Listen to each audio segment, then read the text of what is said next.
Hello and welcome back to On the Brink with Castle Island. I'm Nick Carter. This episode is brought to you by Our Crowd and Witham. More on them later in the episode. So today I'm sitting down with Brandon Bailey and Karim Helmy, both of Galaxy Digital. And in my view, they're two of the sharpest analysts and researchers in the mining space. They've written a piece called How Much Does It Cost to Mine a Bitcoin?, which is critical of accounting methodologies used to evaluate mining companies. They attempt to standardize some of the accounting treatment for miners. In particular, they develop three different ways to evaluate cost of production: marginal, direct, and total cost of production, which take into account different portions of the mining life cycle. This is a really important contribution to the debate, and I think will really help standardize the way that people evaluate mining companies. If you are an analyst active in this space, you owe it to yourself to read this paper, which I will link in the show notes. Let's dive right into the episode. Brought down by bad mortgage investments, Lehman, which has 25,000 employees, will be liquidated. The federal government loans American International Group, AIG, $85 billion. This is a different kind of market, and the Fed is asleep. The federal government is stepping in to stabilize Fannie Mae and Freddie Mac, the two mortgage giants that have been threatened by the housing crisis. The Bank of England has pumped £75 billion more into Britain's ailing economy with a new round of quantitative easing. You print a couple $1 trillion, and all of a sudden people start to worry. So out of this worry, we have something called the Bitcoin. Welcome back to On the Brink. I'm Nick Carter. This is the mining mini-series. We've done a lot of mining episodes. They're very popular. We have two of the experts here, honestly, and I don't say that lightly. I'm sitting here with Karim Helmy, formerly Coinmetrics, now Galaxy Digital, research associate, and Brandon Bailey, mining associate at Galaxy. Karim, infamously known for inventing the metric which determined the prevalence of different types of hardware on the Bitcoin network. Is that fair to say? Yeah. Well, first of all, thanks for having me on. I think just popularizing it and coming up with a good implementation. Karim is being humble, but certainly an important metric that we now use to determine what kind of hardware is active on Bitcoin. And Brandon and Karim have written a really cool little paper and published a model entitled How Much Does It Cost to Mine a Bitcoin? Turns out this is the least trivial and most complicated question ever. I see it in the press all the time. Ex-miners mining Bitcoin at, $9,000 a coin. And, if you raise your eyebrows at that, you're right, because these metrics are not standardized. And, this is the accounting podcast. So we're going to talk about accounting concepts today. So if both of you don't mind just introducing yourselves and telling us briefly about how you came to work in mining. Sure. So Brandon Bailey, the way that I got into mining, it honestly started early back in 2021. I ended up going down the mining rabbit hole by buying my first machine off Compass, and just kind of YOLO'd into it. And I really wanted to, as I was doing that, I really wanted to kind of better understand like how to think about mining, how to, kind of underwrite it per se. And at the time, a lot of the tools out there were more so just kind of these standard calculators that only show the profitability at a static point in time. And so I started taking it upon myself to kind of build my own spreadsheet, to kind of like underwrite my own mining operation, looking at it under various different kind of multiples and metrics. And as I was doing that work, just got more entrenched into mining, thinking about it. I was working in real estate at the time and just saw how similar it was to real estate, just from, underwriting perspective, looking at cash flows and whatnot. So continue to just kind of get more into mining. I see what's happening with the China ban. I see how North America is being set up to really benefit from this in a large way. And seeing what was happening with equity and debt capital markets, just felt like it was a great opportunity to try to work in this industry as it started to go through its boom phase. and saw that Galaxy was hiring and looking to grow their team, and reached out to Amanda Fabiano, who leads the team, through a Twitter DM, and sent her the model I had been working on. And Wow. the rest is kind of history from there. That's awesome. I love how oftentimes people get hired through Twitter. That's how I originally made my way into the industry. I sent a cold DM to Chris Berniski back in the day. That kicked everything off.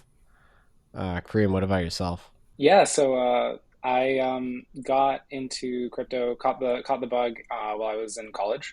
Um, Saw actually one of your tweets promoting a job at Coinmetrics, and Is that right? that is yeah. You're not just saying that. You're not just flattering me by No, saying I that. have it bookmarked because I was like, uh, it's a historically significant moment for me. Uh, I wanted for Christmas this year. I'd like you to print that out and mail it to me. I will, and I expect some fun dice in return. I Um, can do that. but I saw that. I was like, whoa, this Nick guy is smart, and he's saying this team is really smart, and I didn't realize you were pumping your bags, right? And Oh, big time. Yeah. um, All of my tweets are sponsored. um, but yeah, so started talking to the team there. Started out as a contractor. One of the gigs that I was doing for Coinmetrics was around mining flows. Trying to figure out like how much of the Bitcoin supply was held by miners and how much was held by pools. Uh, I think this is going to be a recurring theme here, but it's not as trivial as it sounds. Um, and Yeah, then from there, I started kind of looking at hardware fingerprinting a little bit as just like an intermediary thing that was like on the way to doing better miner flows. Um, yeah, that kind of spun off into its whole other animal. We managed to fingerprint the Antminer S9 just using publicly available data that's stored on chain. And then finally built out the Bitcoin miner flows. While I was at Coinmetrics, I met both Alex Thorne, who's my current boss, and Amanda, who runs the mining team at Galaxy, and joined Galaxy about 6 months ago. I just love how the Fidelity Mafia has their tendrils everywhere now, with both Alex and Amanda being ex Fidelity. I feel like you guys are an honorary part of the mafia as well. One of my greatest regrets was that we couldn't keep you at Coinmetrics, but that's okay. We had to let you, spread your wings and blossom. um, you've been doing some great research, Galaxy. I'm glad that we could chat. Just quickly on the minor hardware fingerprinting, just remind us how it works, because I think it's so interesting that you have this sort of public data set of randomness that tells you about what kind of hardware is active. Yeah. The general idea is that the nonces that are stored in Bitcoin's blockchain, so the proof of work in proof of work consensus, is supposed to roughly follow a uniform random distribution. In reality, most hardware doesn't actually sample uniformly because true randomness is a really difficult problem from both a hardware and a software perspective. Um, and or sorry, so, High fidelity like pseudo randomness is a really difficult problem. So what you can do is you can kind of like exploit the non-uniformity in how some hardware samples nonces to try to figure out like how much of that hardware is out there as a proportion of hash rate. We were able to do this most easily for the S9 because at one point, like the S9 and its related hardware were so dominant on the network. They were about 3/4 of the hash rate. And it left a very clear, visible pattern on, like on chain effectively, if you kind of like plotted out the nonce values over time. And we're hoping to be able to do this with other types of hardware as well. It's a little trickier, and you kind of have to adopt a different workflow. But we were able to just like pretty much using incidental evidence, just like release date and the thickness of the apparent like non-uniform patterns to kind of like fingerprint out the S9 and its related hardware that use the same chip. It kind of reminds me of like the forensic accounting that like the IRS will do to like spot tax frauds. If you guys are familiar with that, because human beings are really bad at coming up with like random data, and if they look at your invoices and it's particularly uniform in the distribution, or it's too random, also, that's sort of indicative that something is amiss.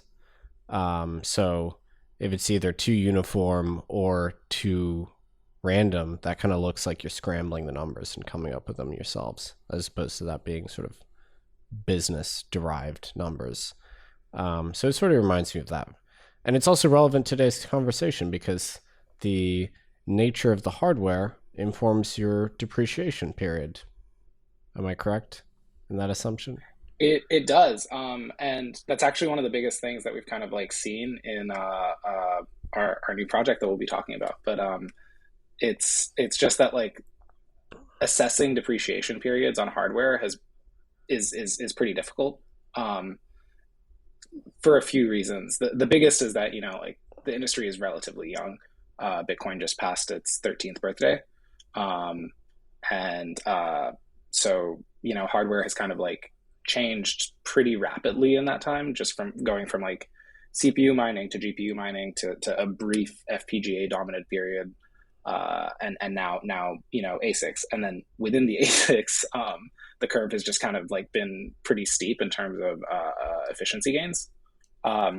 So there isn't really a good like just a nice like line that you can regress along. And see like how long it'll take for a machine to depreciate. Right. Yeah, and the S9s I think have lasted longer than literally anyone would have thought. So now we're trying to gauge like how to assess how to mine a coin, and one of the biggest components of that's always underestimated is depreciating capex. Right, and it's so relevant. I don't know if you guys read this DeVries paper, quote unquote paper, about the e-waste that Bitcoin produces. They used a 1.29 year depreciation period for Bitcoin mining hardware, which as we all know is a crazy thing to do. Well, at least in 2021, that's for sure. And they used it to derive this headline figure of Bitcoin transactions produced X many grams of e-waste, with the assumption being that the hardware is being trashed periodically. And so you can sort of, construct a ratio where you assign that almost moral responsibility for the production of e-waste to specific transactions. I know it's crazy. And they used a 1.29 year, I'll double check this, depreciation period, with the idea they derived that figure by looking at one of these laws, like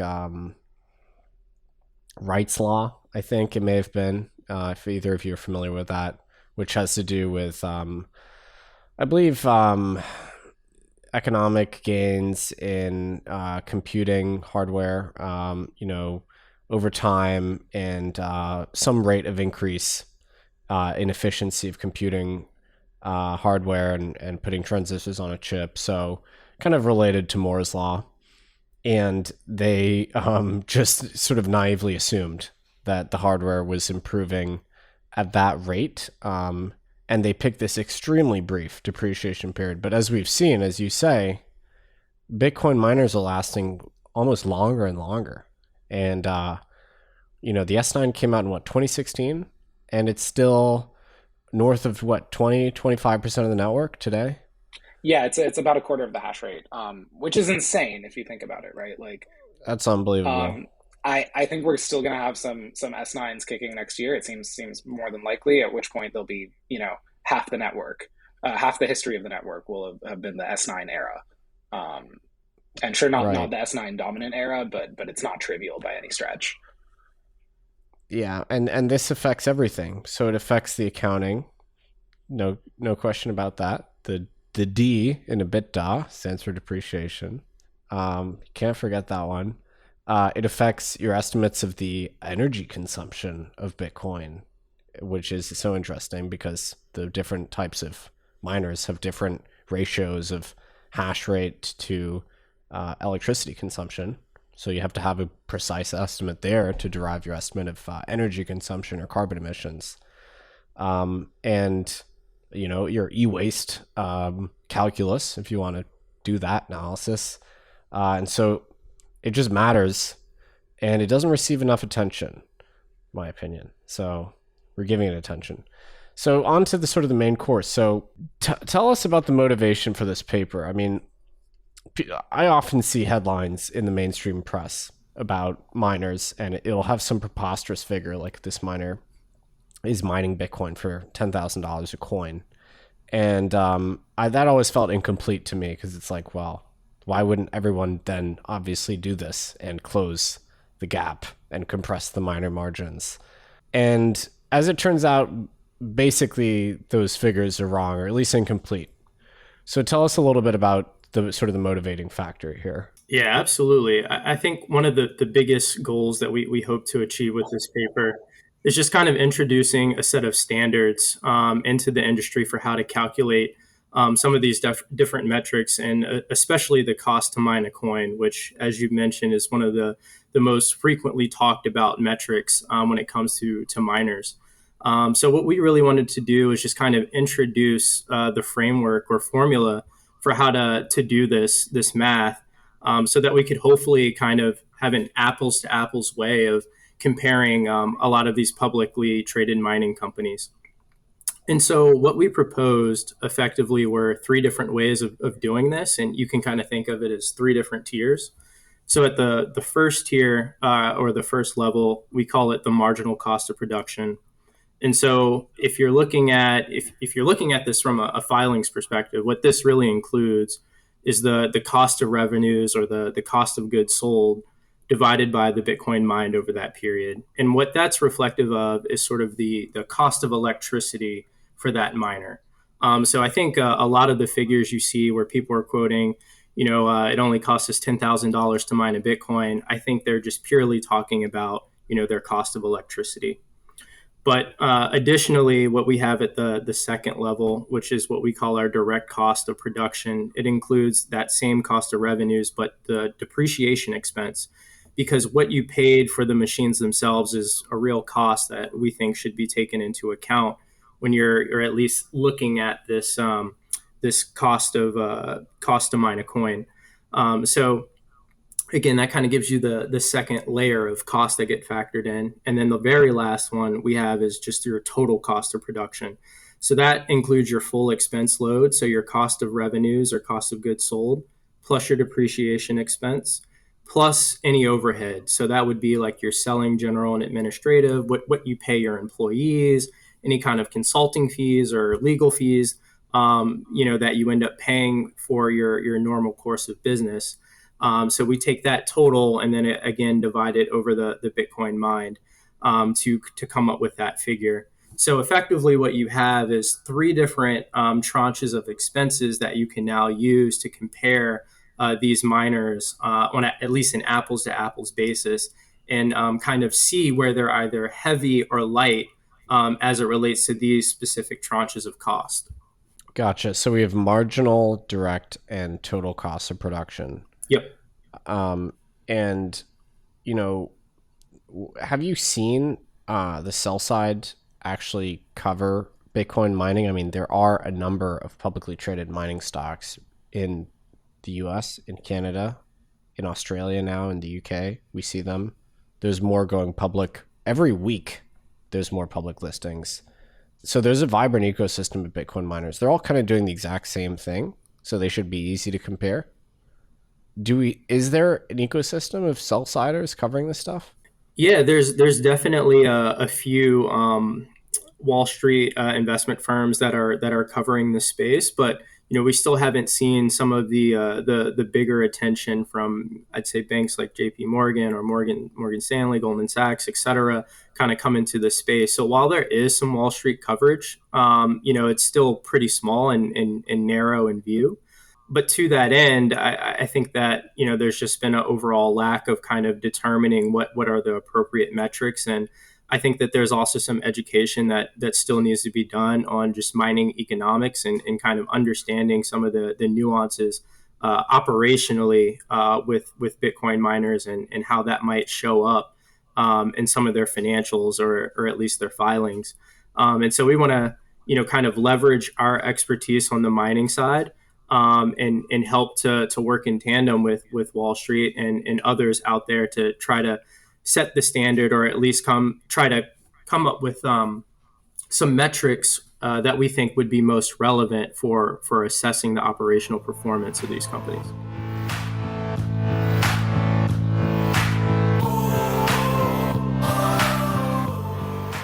Let's take a quick break to talk about our sponsors. Now, on this show, we only really like to work with sponsors that we actually know and can recommend. And both sponsors today are great examples of that. So our first sponsor for this episode is Witham. They're a top 25 accounting firm with a cutting-edge digital technology and blockchain practice. So wherever your company is, from pre-seed to IPO, they have tailored solutions just for you. They've helped some of the largest companies in the crypto industry with audit, tax, and advisory needs, and they've also helped some of our portfolio companies too. To learn more about their advisory, audit, and tax services, go to onthebrink.link/witham. That's onthebrink.link/witham. All around the world, tech companies are innovating and driving returns for investors. Our crowd analyzes companies across the global private market, selecting those with the greatest growth potential and brings them to you. From personalized medicine to cybersecurity to robotics, quantum computing, and more, in state-of-the-art labs, startup garages, and anywhere in between, our crowd is identifying innovators so you can invest when growth potential is greatest, early. Our crowd's accredited investors have already invested over $1 billion into growing tech companies, and many of their members have benefited from the 46 IPOs or sale exits of their investments. Now you can truly diversify your portfolio by investing early in innovative private market companies at Our Crowd. Join the fastest growing venture capital investment community at ourcrowd.com/OTB. That's ourcrowd.com/OTB. So you guys also published a pretty handy spreadsheet here, which an analyst could use in theory, given certain known variables and then possibly, public mining, quarterly disclosures. Maybe what about just walking us through the model in terms of showing us the contrast between your marginal and your total cost of production to show us the difference there? I think that would really help people appreciate it. Sure. So just kind of to paint the picture of what the spreadsheet looks like, I really tried to set it up in such a way that as far as inputting assumptions into the model, you'd be able to look at a 10Q, for example, and kind of see the same exact construct as far as line items go and the flow of things that you might see, and be able to plug that information directly into the spreadsheet.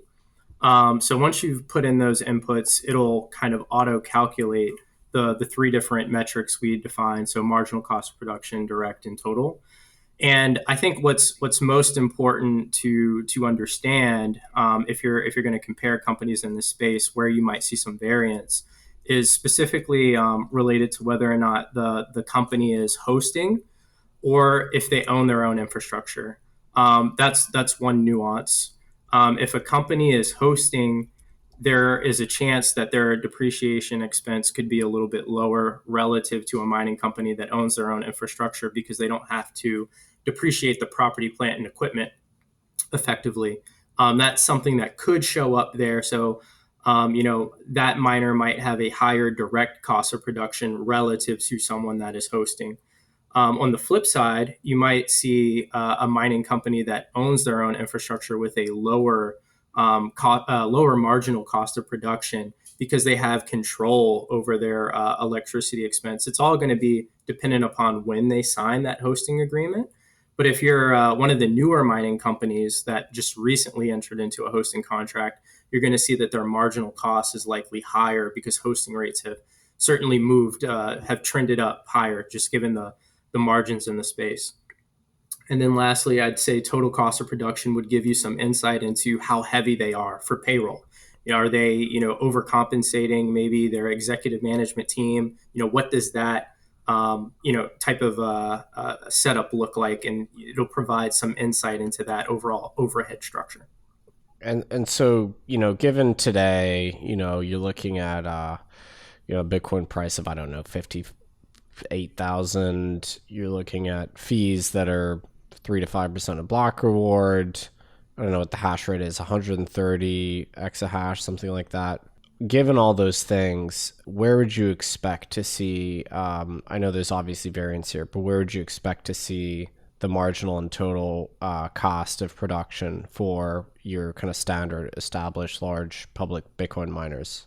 What should we expect to see there? Yeah, I would say for the marginal cost of production, you should expect to see a range between about $12,000 and $15,000 on average. For total cost of production, I would say it should range between $30,000 and $35,000-ish $1,000. So, still they're showing strong margins, like no question about it. Absolutely. There's still sort of an arbitrage to close there in terms of hash rate converging to price, so to speak. Absolutely. I think one of the other interesting things to point out about these metrics as well is that, Bitcoin's price, it really impacts your margin, right? So your marginal cost of production margin, what a discount effectively are you able to mine Bitcoin at? But in terms of impacting, the actual marginal cost of production or direct cost of production, that's more so influenced by your overall, like a public mining company's share of the network hash rate. So if they're losing, say, if their percentage of the network hash rate shrinks, you could expect that their cost of production will go up, when you're looking at that next quarterly filing. So it's not a static number. It's constantly evolving as the dynamics of the mining industry from a network perspective are changing.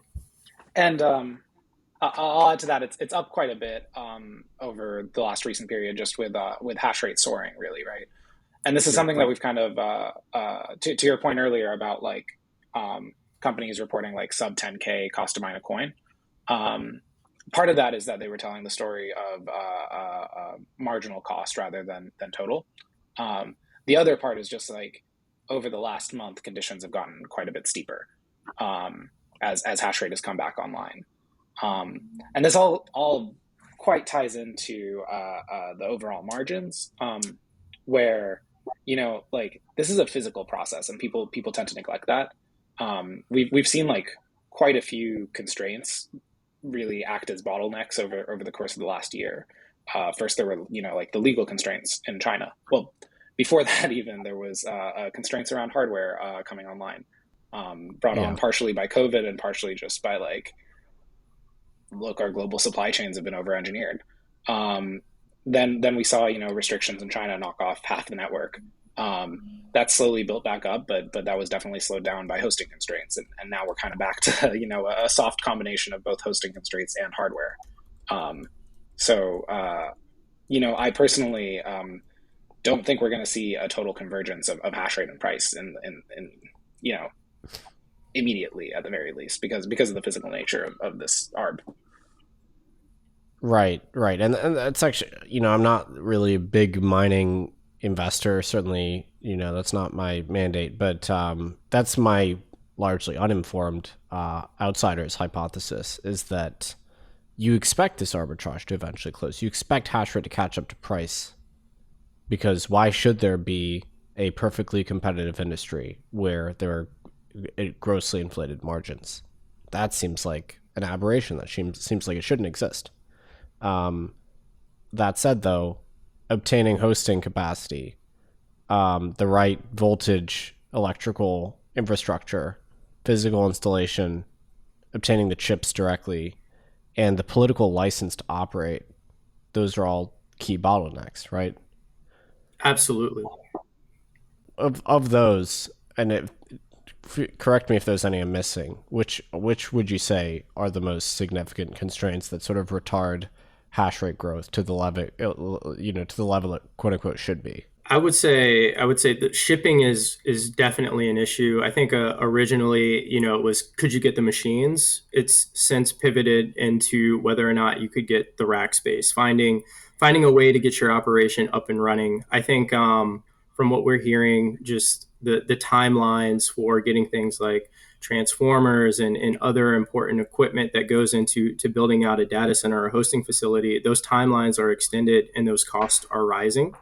It's also, really important to think about how long it takes to build out. Typically it's could be anywhere from 8 to 12 months, assuming no construction delays. If you're setting up a new data center, and with supply chain issues, delays are increasing. I think all of those things are kind of playing a role into sort of the slightly delayed delivery schedule that we're seeing for some of the machines that I think some of the publicly traded mining companies have ordered. That's partly causing some of that bottleneck.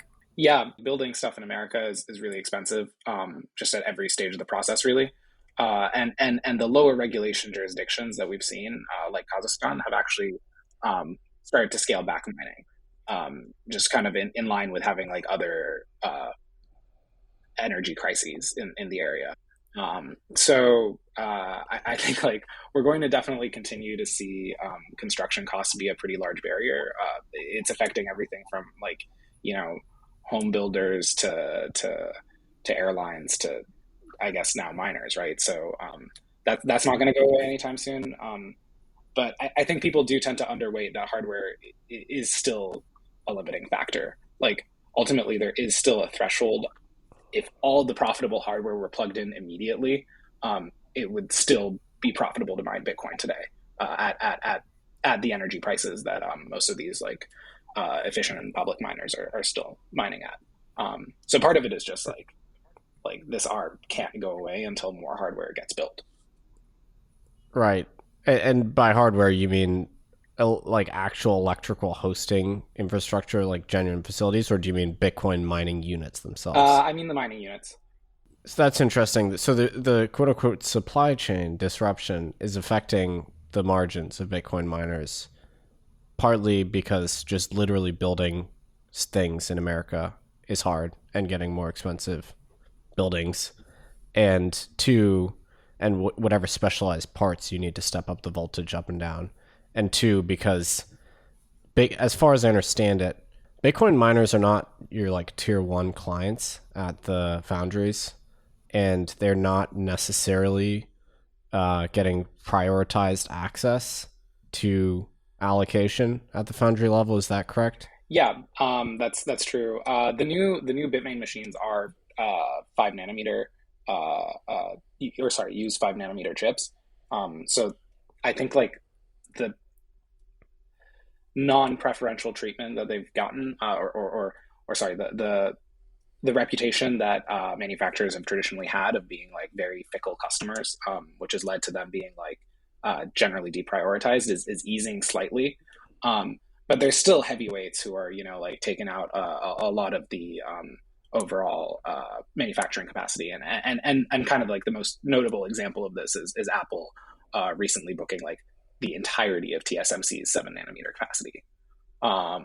So you're seeing that. You're seeing like auto manufacturers are also getting scaled back because they're also not tier one clients. Yeah, I mean, it is a global chip shortage, and we're feeling the follow-on effects more than anything. But it is affecting every aspect of our increasingly digitized world. Yeah, I mean, as a complete aside here, I think shortage implies that there is like a decline in output in some sense, which I don't believe there actually has been. It's more that it's difficult to increase output commensurate with the increase in demand that we've seen for chips, partly because everyone became extremely online as a part of COVID, and also, not to, go to my Bitcoin talking points here, but we printed trillions of dollars and people use that to buy digital products. And so that stimulus caused demand to increase. So yeah, that's just me nitpicking the people that, claim that it's all supply side as opposed to, demand side on the shortage. There's definitely elements of both. Also, cars have just gotten, like, for example, more complex and require more chips. But there are actually supply side shortages. One of them is just like, if I remember correctly, there's a shortage of sufficiently pure water in Taiwan to manufacture the wafers. And there's other components that are just like, there's not enough of them to be able to max out plant capacity right now. So the punchline is that mining, and it's interesting that we're talking about supply shortages and scarcity as actually working to the benefit of the mining industry, because that's, the ultimate outcome is that US-based miners that are in market and established will continue to mine Bitcoin at favorable rates for the foreseeable, for the medium term. Absolutely. Yeah, there's definitely been a premium, you could say, for hash rate that's already plugged in. As a result of these sort of supply chain issues or bottlenecks, I think it's creating, this golden era, golden kind of period of time for Bitcoin mining where it's just hyper profitable to be a participant in the space. Right. I think the analogy I would draw would be like in the gold mining space, if like, all of the diggers, somehow 50% of them were removed and junked, and then it became extremely difficult to buy more specialized mining equipment. The few miners that were active and in market would profit enormously from that. Absolutely. So returning to the accounting identities you've developed, I'm guessing that for you the marginal cost of mining is not the most important one. Would you prioritize from an analytic perspective the total cost? Would that be the chosen variable for you? I would actually probably hone in a little bit more on the direct cost of production. Just, I think the two big outputs or considerations that I think about are what you're paying for electricity, so your cost of electricity, and then also, what's your CapEx look like? So how much are you actually paying for the machines to mine with? So I'd probably hone in the most on the direct cost of production. When you look at the depreciation expense, effectively it's kind of giving you a view into the historical capital expenditures of these public mining companies, and so for a certain sense, it kind of can tell you on a relative basis, who at what price did these companies acquire their machines at, and how does that compare to the peer set or the comp set. So a company that has really, really low direct cost of production, so low electricity expense, and they also have paid a pretty favorable rate for their machines, I would be most keen on or interested in. And then another metric that we didn't really talk about in this paper, but I think is interesting because we're constantly looking at these things, is kind of EBITDA minus CapEx. And so that's more of a forward-looking kind of view into, what they're paying for, future machine orders. And it also gives you a view into how they're funding their growth. How much money are they spending to pay for the growth of their operation? And so, I think it's a basket of different kind of metrics that could be appropriate when you're looking at these companies. And I think a lot of these metrics will also evolve over time, just as we're seeing the debt and equity capital markets kind of emerge. I think looking at return on equity, return on assets, return on invested capital, those kind of metrics will prove to be really, really important to just demonstrate, which of these companies are able to generate the most returns from, the capital they've raised and from the machines they've purchased. And will Galaxy be performing this analysis for your cohort of large publicly traded miners, or is it just a toolkit that you want to make available to the street to do this analysis? Yeah, so for Galaxy, for the mining team specifically, we're really trying to build this one-stop shop for financial services related to Bitcoin mining. And so for us, we're tracking all of these metrics. I think that there's a lot of insight that can be gained from tracking these things and analyzing them over time. And we're personally hoping to be able to use them to help our clients. And our clients are a lot of these publicly traded mining companies. So for us, we have advisory and consulting services. We do minor financing. There's a range of other opportunities and offerings that we have. So we look at this data collection and kind of insight to the financial performance of these companies as being able to try to offer them or help them, achieve their goals financially. So that's really the focus of it for us. There may be some things that we put out to the public, but ultimately we're doing a lot of this analysis internally. But you guys went to the effort of open sourcing your model here, which is very handy. Thank you for doing that. So was that just kind of a gesture of good faith, or would you actually like these to become sort of standard metrics in the analyst community? Yeah, we would absolutely love to have these become standard metrics in the analyst community. I think in terms of thinking of these metrics, I think we would be more open to kind of open sourcing these things. Like, I think this is more of a community thing. I think setting standards should be an open source and community effort. It's more so if you want, our analysis that we've already done the work for, that's a different thing. But we wanted to provide the tools for others to be able to do it on their own. So lastly, on the depreciation period, you guys defaulted this model to a useful life of 3 years. And, my understanding is that, so there's economic depreciation, then there's actual physical sort of mechanical deterioration that these machines experience. I mean, they have only so many cycles that they can run before they start to fail. I don't know what that is based on the vintage. But I would imagine, a unit can be obsoleted in either by physically breaking down or because hash rate grows such that it's just not competitive anymore. And it's just no longer an efficient form of hardware on the network. So tell me about this 3 years. Is that just kind of the back of the envelope thing, or is that an assumption that you are willing to defend? Like, how do you think about the current timeline for new units being produced today? There's a saying among statisticians that all models are wrong and some models are useful. So in this case, look, like we are not going to die on this hill of defending a 3-year depreciation schedule. It is certainly wrong. And what's more, to the extent that any depreciation schedule is correct, it shouldn't be linear,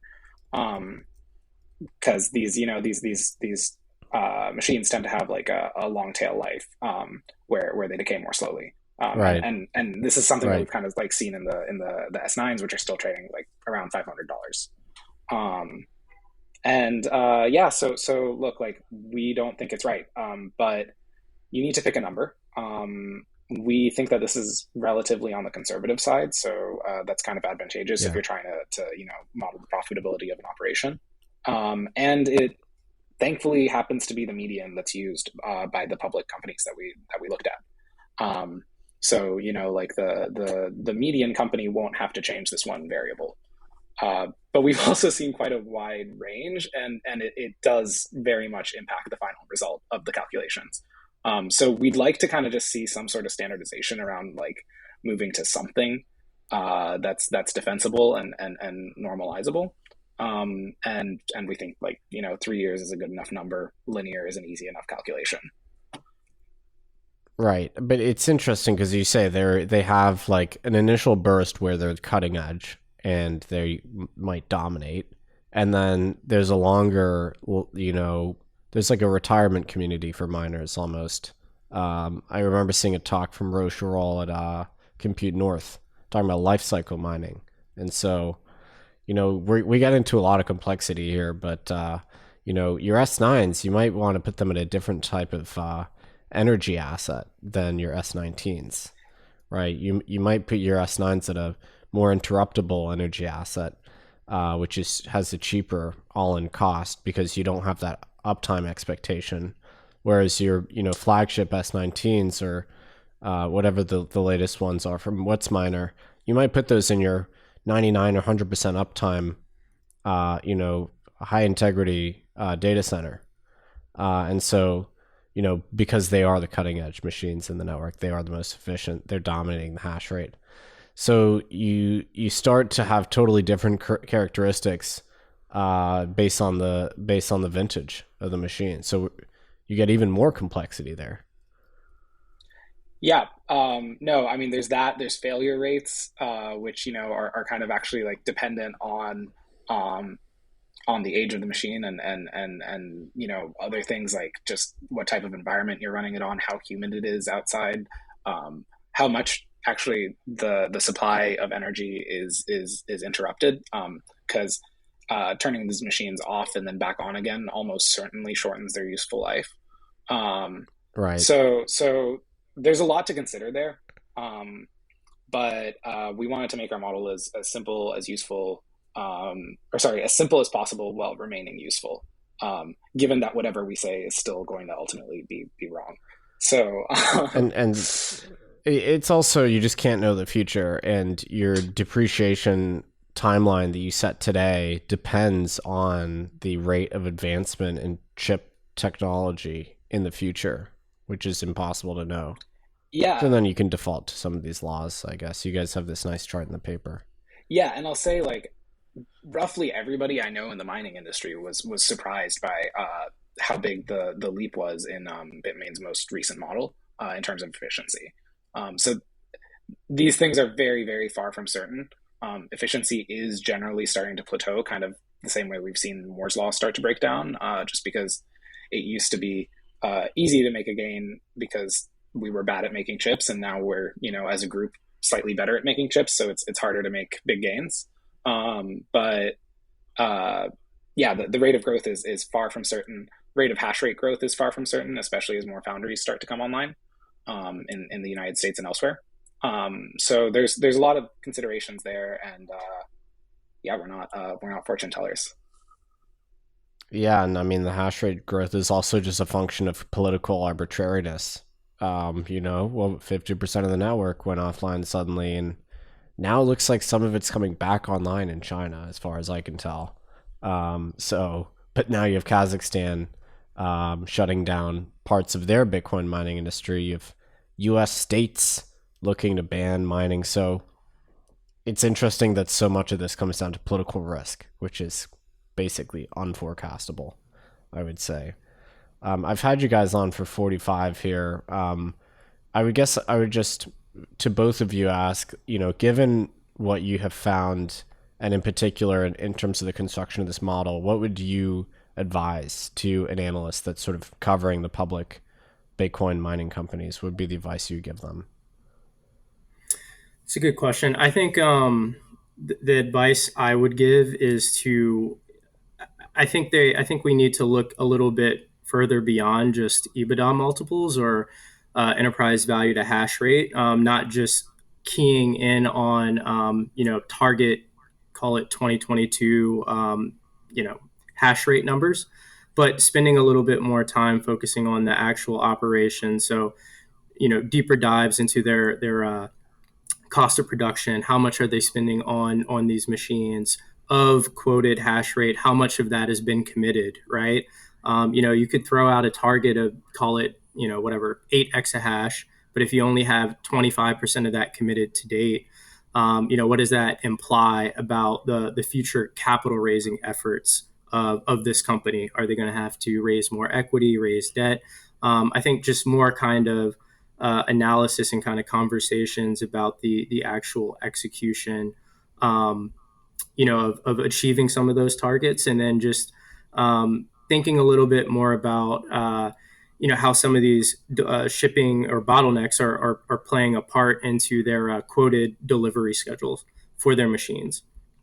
But overall, I would just invite analysts to spend more time kind of also thinking about metrics that would be specifically relevant to this industry. Karim, any last thoughts from yourself? Yeah, I like what Brandon said. I think it's also just all of these numbers, all valuation multiples are ultimately kind of made up. So I think these stocks are most useful when you compare them against other ones. So I think if you can kind of get past the original chasm of people tend to have trouble saying like, yeah, look, all mining stocks are expensive. Well, everything's expensive, right? Just compare it to the next cheapest one. So that's my 2 cents. Awesome. Well, really appreciate the time. Two of the best and brightest voices in mining, honestly. Thank you for publishing this. This has been helpful for my own purposes too. And thanks for coming on today, guys. Thank you, Nick. Thanks for having us.